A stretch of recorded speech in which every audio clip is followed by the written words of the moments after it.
अर्जुन उवाच। कुल के नाश से चले आ रहे कुल के धर्म नष्ट हो जाते हैं और कुल धर्म के नष्ट होने से पाप समस्त कुल को दबा लेता है। तो अर्जुन के अनुसार उन्हें युद्ध इसलिए नहीं करना है क्योंकि उन्हें कुल के धर्म की बड़ी चिंता है।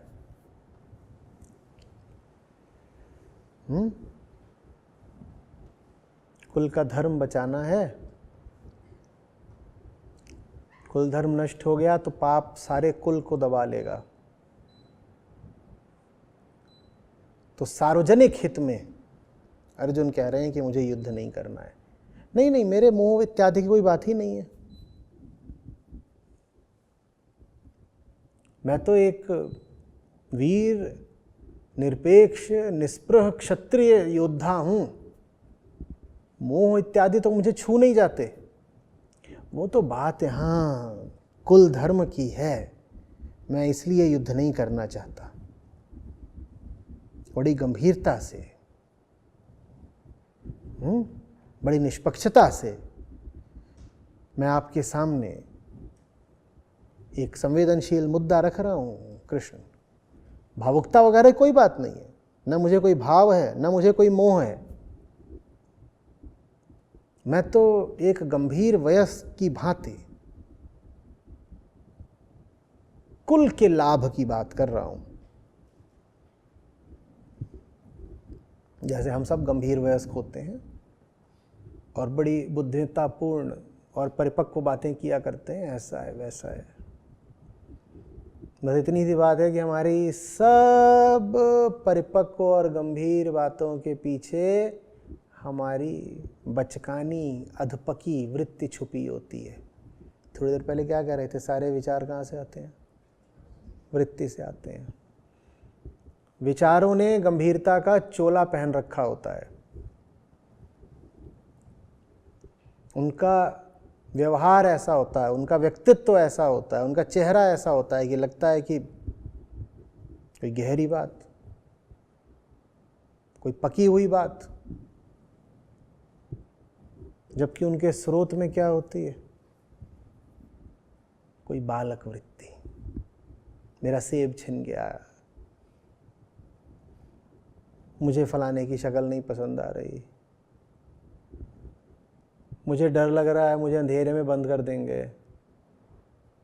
मुझे डर लग रहा है मुझे अकेला छोड़ देंगे। इस तरीके की बालक जैसी या पशु जैसी वृत्तियां, और इन वृत्तियों से उठते हैं बड़े बड़े गंभीर विचार। विचार जो सम्मान की मांग करते हैं। कहते देखो हम गहरे हैं, हमें सम्मान दो जरा, हमारी बौद्धिकता को नमन करो जरा।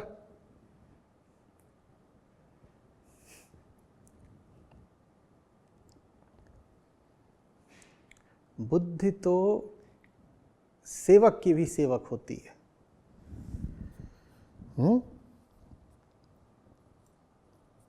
आत्मा की दासी वृत्ति, वृत्ति की दासी बुद्धि। वृत्ति को क्यों तुम अपनी स्वामिनी बना रहे हो? बुद्धि को।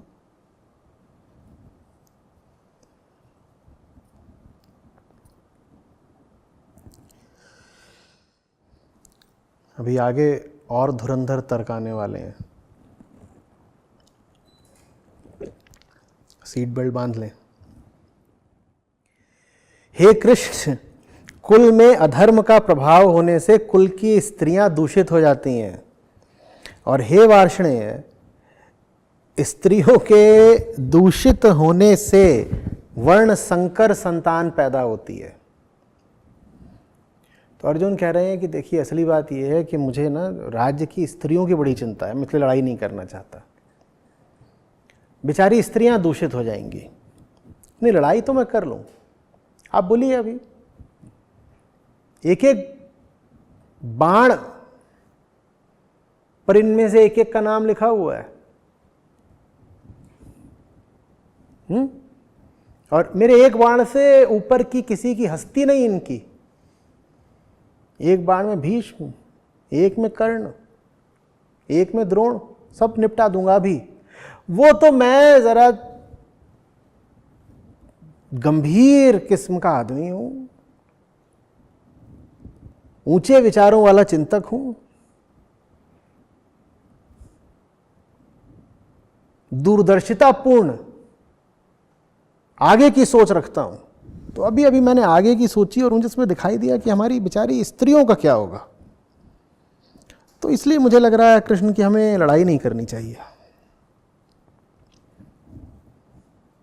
काश कि हम इस वक्त देख पाते कृष्ण का चेहरा, जब अर्जुन उनको समझा रहे हैं कि वर्ण संकर पैदा हो जाएगा। वर्ण संकर जानते हैं क्या होता है? कि माने जितने क्षत्रिय वो तो यहां आके खड़े हो गए हैं और ये सब आपस में लड़के जाएंगे मर। तो क्षत्रियों की जो पत्नियां होंगी या क्षत्रियों में जो स्त्रियां होंगी वो सब अन्य वर्णों में विवाह कर लेंगी, तो वर्ण संकर पैदा होगा। और वर्ण संकर बड़ी गड़बड़ चीज होता है।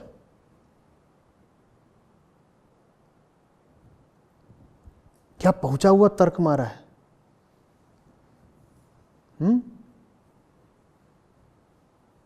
आप मुस्कुरा रहे हैं, सोचिए कृष्ण क्या कर रहे होंगे। बड़ी मुश्किल से तो हंसी रोकी होगी अपनी।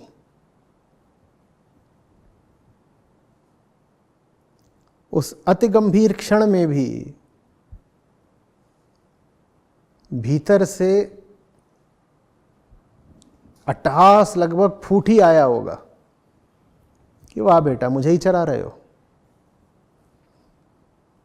स्त्रियों की चिंता, कुल के हित की इतनी बात, वर्णों का तुम इतना ख्याल करने लग गए।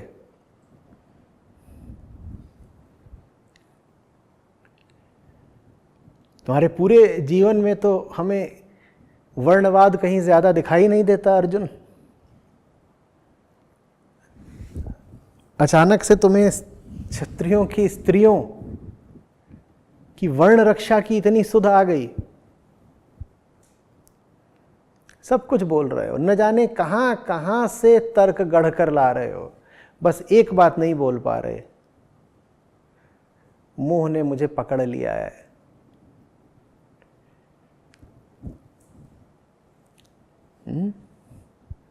शरीर में बहता रक्त कह रहा है अपने ही जैसे रक्त को कैसे बहा दूं। और रक्त ये इसलिए नहीं कह रहा कि रक्त सहसा चैतन्य हो उठा है। रक्त ये इसलिए कह रहा है क्योंकि रक्त में दुनिया भर के पशु बैठे हुए हैं। ये वक्तव्य हर पशु का है। अपने ही जैसे किसी का रक्त कैसे बहा दूं, कैसे बहा दूं। घोर से घोर हिंसक प्रजाति भी साधारणतया हमने कहा अपनों का शिकार नहीं करती। इसमें चेतना की कोई बात नहीं है, इसमें प्रकृति की बात है। प्रकृति चाहती है कि आपका वंश, आपका कुल, आपकी प्रजाति बनी रहे। ये काम हर पशु करता है। ये काम अभी अर्जुन भी कर रहे हैं। अर्जुन पशुवत हुए जा रहे हैं, लेकिन पशुता अपने आप को छुपाने के लिए बुद्धिमत्ता का स्वांग कर रही है।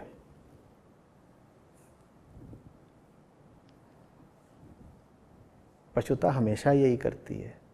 वास्तव में जहां कहीं आपको बुद्धिमत्ता बहुत दिखाई दे रही हो, संभावना यही है कि उसके पीछे पशुता बैठी होगी।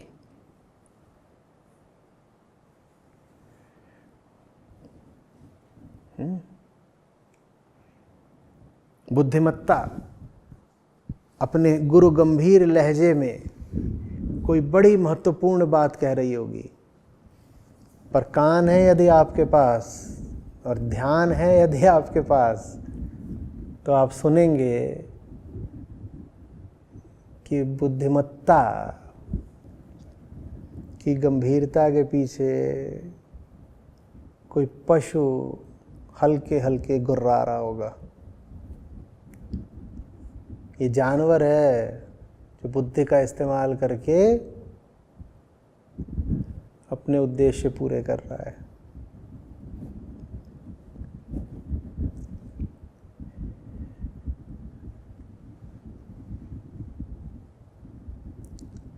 जिन्हें सुनना आता है वो सुन लेते हैं।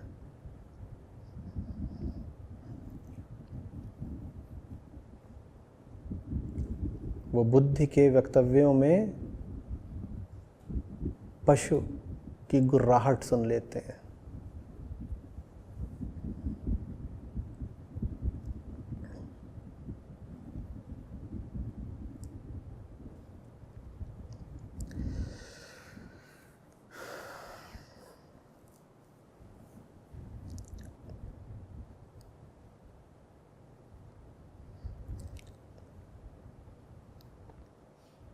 और आगे और अभी वर्ण संकर विवरण चलता ही रहता है। तो वर्ण संकर कुलनाशकारियों और कुल के नरक की प्राप्ति के लिए हैं, क्योंकि इन लोगों के श्राद्ध तर्पण आदि कार्य लुप्त होने से उनके पितर लोग पतित हो जाते हैं। तो मान्यता सामाजिक मान्यता, आध्यात्मिक बिल्कुल नहीं। इस तरह की बातें वेदांत में दूर दूर तक नहीं पाई जाती। वेदांत तो इस तरह की बातों को काटने के लिए, ठीक वैसे जैसे अर्जुन ने अभी ये बात कही और कृष्ण इस बात को काट देंगे। तो इन बातों को धर्म की केंद्रीय बात बिल्कुल न समझा जाए कि वर्ण संकर जो होता है उसके सब पितरों का बड़ा पतन हो जाता है। ये बात एक सामाजिक मान्यता हो सकती है, ये बात एक अंधविश्वास हो सकती है, पर इस बात का समर्थन वेदांत कहीं से नहीं करता। तो कुलनाशकारियों के इन वर्ण संकर कारक दोषों से सनातन जाति धर्म और कुल धर्म नष्ट हो जाते हैं।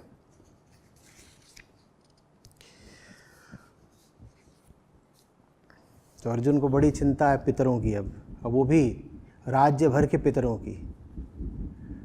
वो जितने मर चुके हैं 100, 200, 800 साल पहले, अर्जुन कह रहे देखो उनकी खातिर नहीं लड़ूंगा मैं, क्योंकि अगर वर्ण संकर पैदा हो गए तो वर्ण संकरों का श्राद्ध तर्पण वगैरह तो चलता नहीं। जब श्राद्ध तर्पण नहीं होंगे तो वो पितर बेचारे सब पाताल लोक में आँख में ही जलते रह जाएंगे ना। उनको तृप्ति कैसे मिलेगी? कितने ऊंचे विचार हैं। आम आदमी तो सिर्फ जीवित लोगों की परवाह करता है, अर्जुन तो सैकड़ों साल पहले मरों की भी परवाह कर रहे हैं कि देखो पितरों का क्या होगा। पहले बोले स्त्रियों का क्या होगा। वो बेचारी स्त्रियां, उनको क्षत्रिय नहीं मिलेंगे तो वो जा कर के अन्य जातियों से तथा कथित नीचे वाले वर्णों से विवाह आदि करेंगी और मेल कर लेंगी। तो स्त्रियों की चिंता हुई। फिर स्त्रियों के बाद जो स्त्रियों से औलादें पैदा होंगी उनकी बड़ी चिंता हुई अर्जुन को कि देखो वर्ण संकर पैदा हो जाएगा ना, वर्ण संकर जीवन भर कहेगा वर्ण संकर वर्ण संकर। जैसे कर्ण वर्ण संकर, जैसे सूत जो होते थे वो एक प्रकार के वर्ण संकर ही थे। तो कर्ण को जीवन भर यही लगा रहा मैं सूत पुत्र हूँ। तो देखो वर्ण संकर पैदा होगा, बेचारे को बड़ी तकलीफ हो जाएगी। फिर बोले अरे वर्ण संकर तो वर्ण संकर, वो जो वर्ण संकर के दादा परदादा मरे थे उन बेचारों का क्या होगा। कृष्ण कह रहे माया तो मेरी ही है, पर मैं भी चमत्कृत हो जाता हूं इसके रूप रंग देख करके। गजब।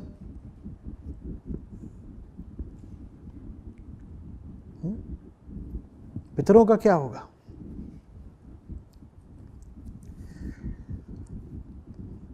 फिर कह रहे और हे जनार्दन, और फिर जिन लोगों का कुल धर्म नष्ट हो गया है उन्हें अनिवार्य रूप से नरक जाना पड़ता है। ये बात हमने सुनी है।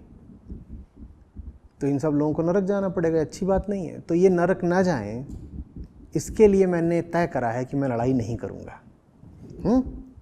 तो बात निश्चित रही है। अब वापस चलें, खेल ख़त्म करते हैं, इनको बता देते हैं कि देखो भैया,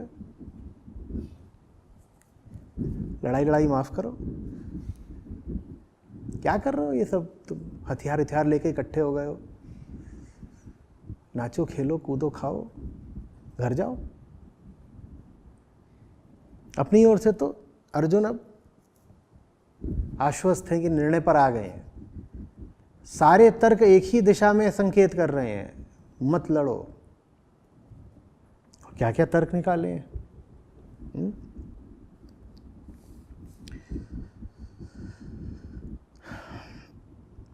और आगे चालाकी देखिएगा। हाय कैसा दुर्दैव है, कैसा दुर्भाग्य है कि हम लोग महान पाप करने को उद्यत हैं। ये नहीं कह रहे मैं महान पाप करने को उद्यत हूं, साथ में कृष्ण को भी लपेट लिया। हाय ये कितने दुर्भाग्य की बात है कि हम लोग महान पाप करने को उद्यत हैं। ये इसीलिए मैं कहा करता हूं कि बाद में है ये कौरवों और पांडवों के बीच का संघर्ष, पहले तो ये अर्जुन और कृष्ण के बीच का संघर्ष है। अर्जुन चाल चल रहे हैं, अर्जुन पासा फेंक रहे हैं, ये दांव है, ये मानसिक युद्ध है, साइकोलॉजिकल वॉरफेयर है कि अरे देखो कितने दुर्भाग्य की बात है कि हम लोग पाप कर रहे हैं। बातों ही बातों में कृष्ण को इशारा दे दिया है कि कृष्ण मैं आपको भी पापी समझ रहा हूँ, क्योंकि आप मुझे और कोई आप मेरी बातों के प्रतिकूल तर्क दे मत दीजिएगा, क्योंकि मैंने आपको पहले ही बता दिया है कि जो मेरी बातों के विरुद्ध जाएगा मैं उसको पापी समझूंगा। तो अर्जुन के अनुसार कृष्ण को थोड़ा डर जाना चाहिए कि देखो पापी तो बोल ही दिया है, अभी अगर मैं और इसको ज्ञान वगैरह दूं तो कहीं महापापी या कुछ और ही बड़ी बात ना बोल दे, तो इससे अच्छा है कि अपना सम्मान संभाल कर रखो और ज़्यादा कुछ बोलो ही मत, और कह दो अर्जुन तुमने जो करा ठीक, मैं भी तुम्हारे साथ हूँ, चलो वापस चलते हैं, घूमेंगे फिरेंगे, इतनी बड़ी दुनिया है, एक ही राज्य का क्या करना है। बहुत तर्क हो सकते हैं ना।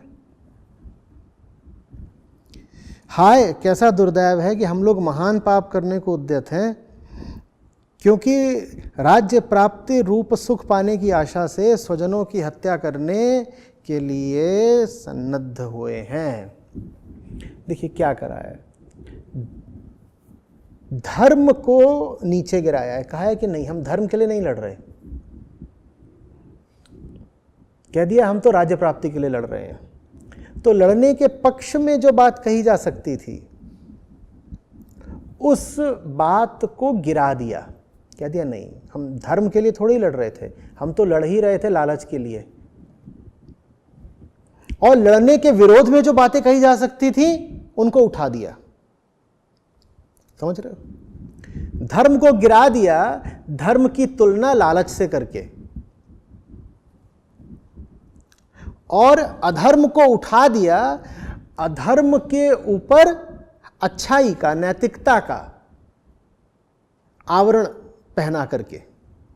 ये काम हम सब करते हैं।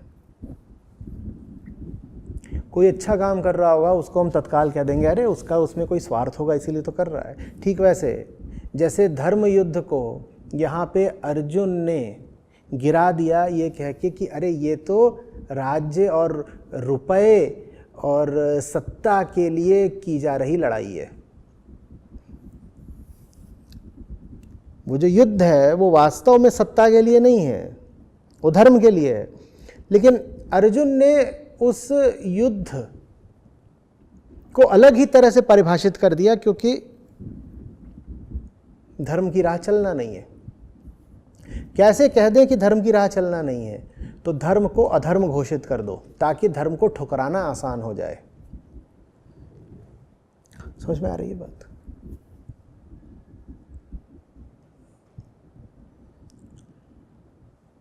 जैसे कोई आपसे पूछे कि कि साहब आप इधर उधर का तमाम कचरा पढ़ते रहते हैं, कभी संत साहित्य क्यों नहीं पढ़ते?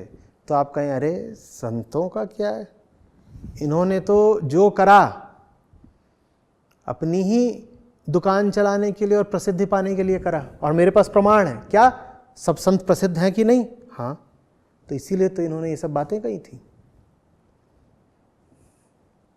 इन्होंने क्या करा है? इन्होंने कह दिया है कि संत धर्म की खातिर नहीं, प्रसिद्धि की खातिर काम करते थे। ठीक उसी तरह यहाँ पे अर्जुन तर्क दे रहे हैं कि ये युद्ध धर्म की खातिर नहीं है, ये युद्ध सत्ता की खातिर है। अगर कह दिया कि ये युद्ध सत्ता के लिए है, तो युद्ध से भागना माने धर्म से भागना आसान हो जाएगा ना।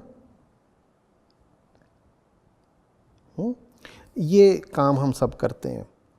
दुनिया में जो कुछ भी हो रहा है, हमारी आंतरिक दुनिया में, वो सदा धर्म और अधर्म के बीच का संघर्ष है। उसमें हमें अधर्म का पक्ष जब भी लेना होता है, हम कुछ तर्क देकर धर्म को नीचे गिराते हैं और कुछ तर्क देकर अधर्म को ऊपर उठाते हैं। उदाहरण के लिए आप ये तर्क दे लोगे, कोई हो जाए सामने, आपको सिद्ध करना है कि आपको उस व्यक्ति के साथ नहीं जाना, भले ही वो व्यक्ति धर्म पथ पर हो। आप कह देंगे अरे आप भी तो पैसे के लिए ही काम करते हो। अब आसान हो जाएगा उस व्यक्ति की बात को नकारना।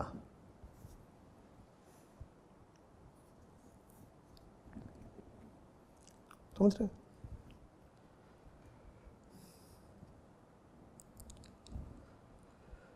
भीतरी व्यवस्था ऐसे काम करती है।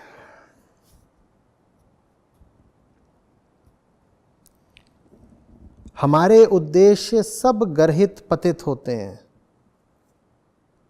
उन पर हम ऊंचाई का आवरण पहना देते हैं, और सच्चाई जो वास्तव में ऊंची होती है उस पर हम कीचड़ के छींटे मार देते हैं, उसको नीचे खींचने का प्रयास कर लेते हैं ताकि लगे कि वो कोई व्यर्थ की चीज है।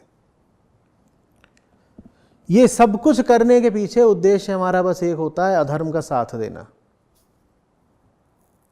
आप पूछेंगे अगर अधर्म का साथ ही देना है तो इतनी मेहनत क्या करनी है? सच्चाई को सीधे ही अस्वीकार कर दो, साफ साफ घोषित क्यों नहीं कर देते मैं अधर्म के साथ हूं?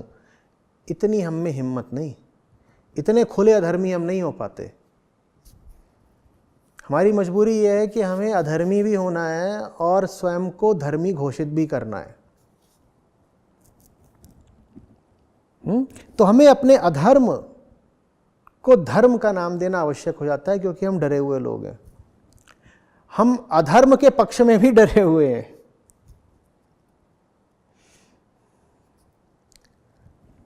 और सत्य को सीधे सीधे ठुकरा देने का साहस नहीं हम में। तो हम कहते हैं सत्य को हम इसलिए ठुकरा रहे हैं क्योंकि वो असत्य है। वो असत्य कैसे? हमारे पास कुछ तर्क हैं।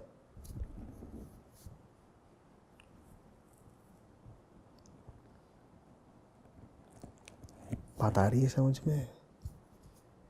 सबका आंतरिक खेल ऐसे ही चलता है।